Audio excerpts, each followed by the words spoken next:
In this class, let us study about multi-catch clauses.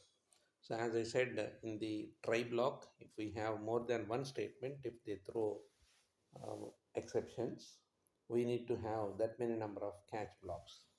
So, that is the topic multi-catch clauses. So, let us see a program in which uh, two statements in the program throw an exception. In that case, we need to have two catch blocks. So the program here it is class multi-catch public static void main string arguments try integer a equal to arguments dot length system dot out dot println a equal to under double quote plus a integer b equal to 42 by a integer c square brackets equal to within the flower brackets 1 C of 42 equal to 99. So here we have two statements which are throwing an exceptions. One is integer b equal to 42 by a. So here integer a equal to arguments dot length.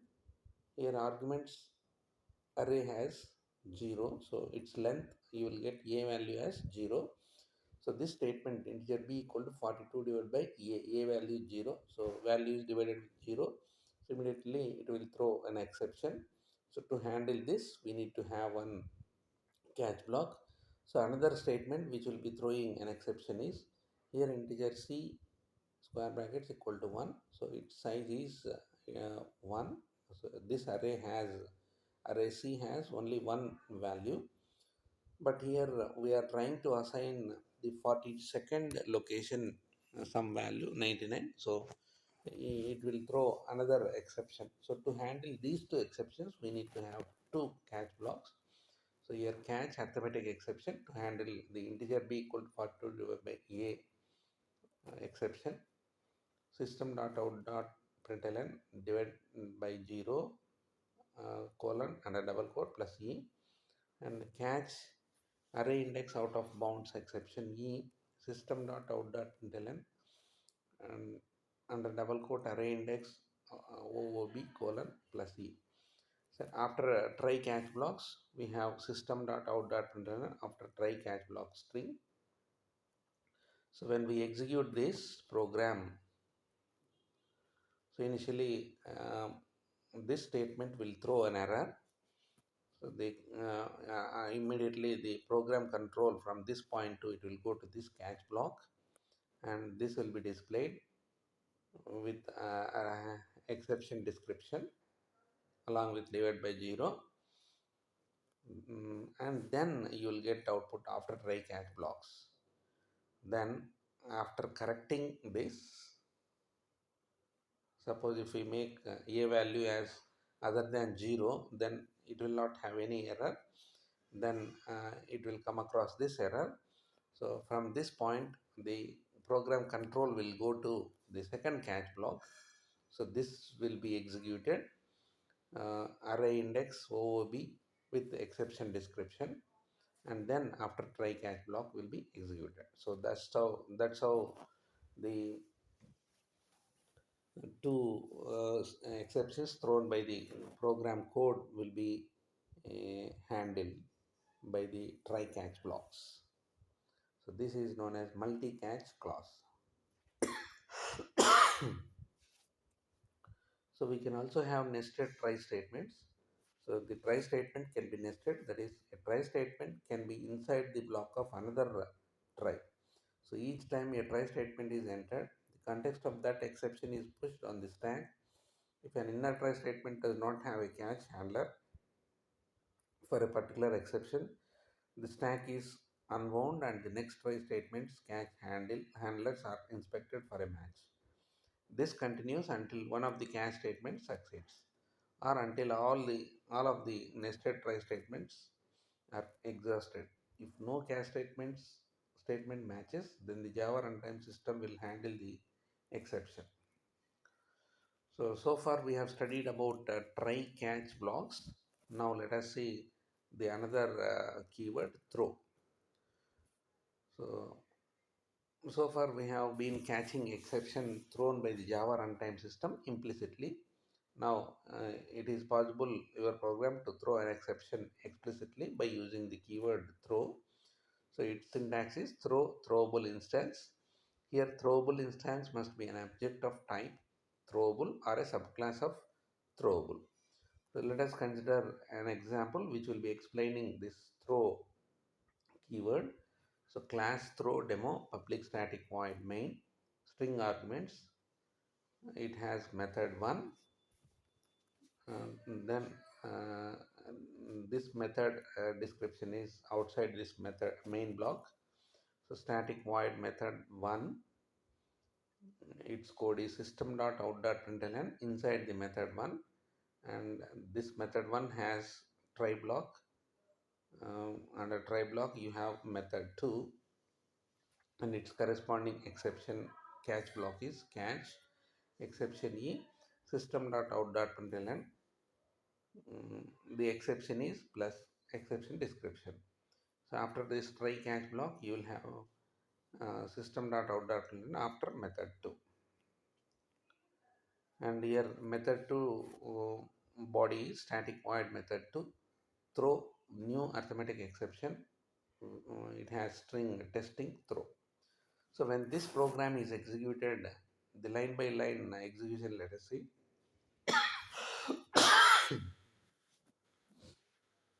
So the execution starts from main method. So method 1 is called. So program control will go to this point.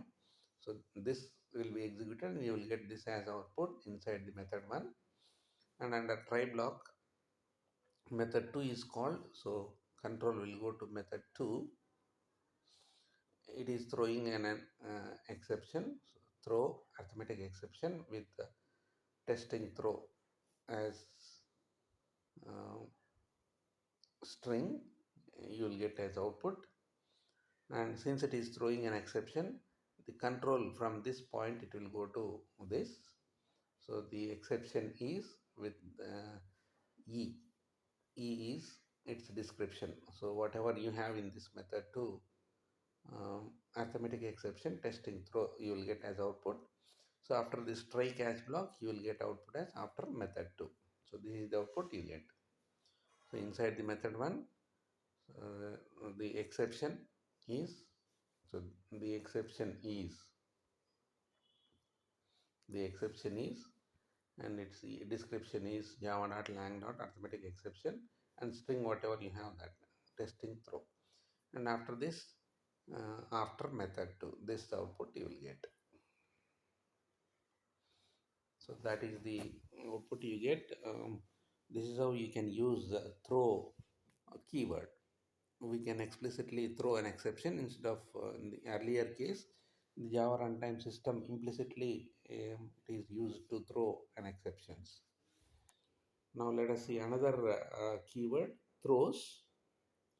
So if a method is capable of causing an exception that it does not handle, it must specify this behavior so that callers of that method can guard themselves against that exception. We do this by including a throws clause in the method's declaration. A throws clause lists the types of exceptions that a method might throw. This is necessary for all exceptions except those of type error or untyped exception. The general form of method declaration that includes a throws clause is type method name parameter list throws exception list, and of course the method body. Here an exception list is a comma separated list of exceptions that a method can throw. So let us consider an example which will be explaining the throws. Import java.io.star class throws demo public static char prompt string str. So this prompt is the method which might throw an exceptions throws IO exception comma arithmetic exception. So we need to specify the type of exceptions this method might throw. So here prompt method might be throwing exceptions, IO exception, arithmetic exception. That is why they are mentioned with the throws class. And this method has system.out.println string. So whatever to this method string is passed, that will be captured here, plus it will be added with colon. So integer x equal to 20, y equal to 0, integer z equal to x by y, return char. This method will be return of type char, and it has system dot in dot read. And after this prompt method, we have public static void main string arguments, character ch is declared, and a try block you have ch equal to, you are calling the method prompt, the string str is enter a character, and system dot out dot entered character is plus ch. So after this try block, you have catch IO exception e, system dot out dot exception is plus e, and another uh, catch block is catch arithmetic exception ae, system dot out dot exception is plus ae. So when this program is executed, we will get the output.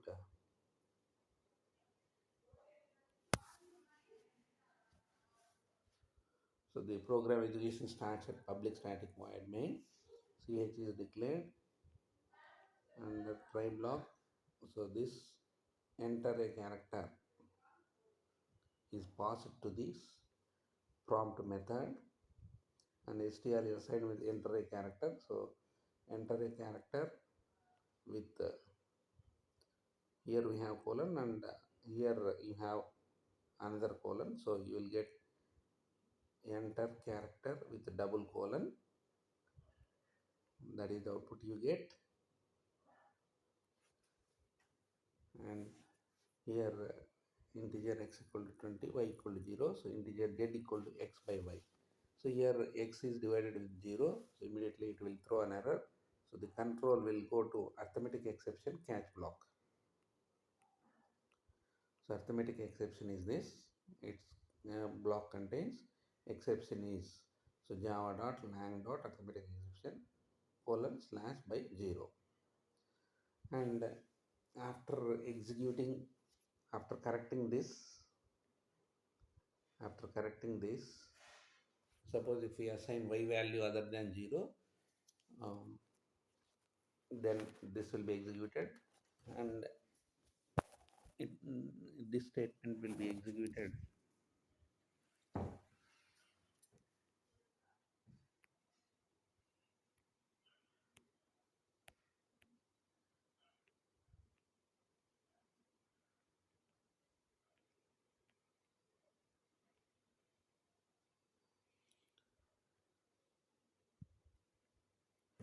So system dot in dot read, so it will ask user to enter the character, the entered character.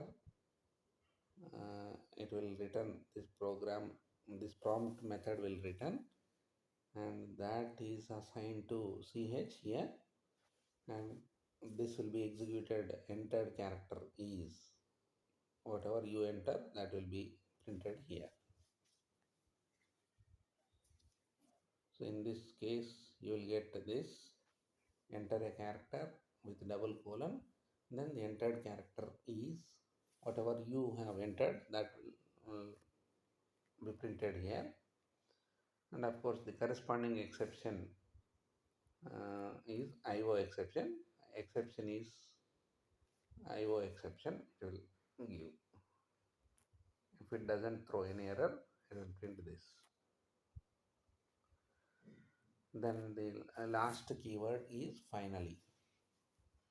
So we know that the finally block is always executed. It is always used to perform housekeeping operations such as releasing the resources, closing the files that already opened, etc. So the try block, the finally block is it is at the end after executing try and catch blocks. All the statements that are there in the finally block will be executed. User defined exceptions. Java has rich set of built-in exceptions which can handle almost all the exceptions. If we want to create our own exceptions, Java provides a simple way to do so. This is possible by defining a subclass of exception superclass. So here is an example in which we have user defined exception.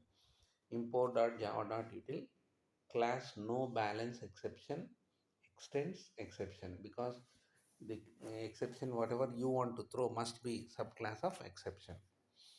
And this class no balance exception, which is extending exception, has public no balance exception as constructor, and the arguments are string problem. And we have super problem. So super is keyword used to access the superclass constructor. Superclass here is exception. And in this we have another class, public class spank, which has public static void main, string arguments, integer balance equal to 2000, withdraw is another integer variable, scanner in equal to new scanner of system.in, which is used to capture the data entered by the user through keyboard. System.out.println, enter the withdrawal amount that will be displayed. So withdraw equal to the entered value is assigned to in, and this in dot next int method will assign that value to withdraw. So if balance is less than withdraw, if balance is less than withdraw amount, exception will be thrown. No balance exception equal to new no balance exception, no balance please, throw e. So that's how user can throw an exception which is no balance exception. Else, that is, if balance is greater than withdraw, then system.out.println, this will be printed, draw and enjoy best wishes of the day. This string will be executed. So if the entered amount is less than the balance, this you will get. If entered amount, withdraw amount is greater than the balance amount, you will get an exception which is caught by this system.out.println. Exception is, so no balance exception colon no balance please, that is the output you get. So with this we have completed the first part of third unit. In the next class we will see the second part of the third unit.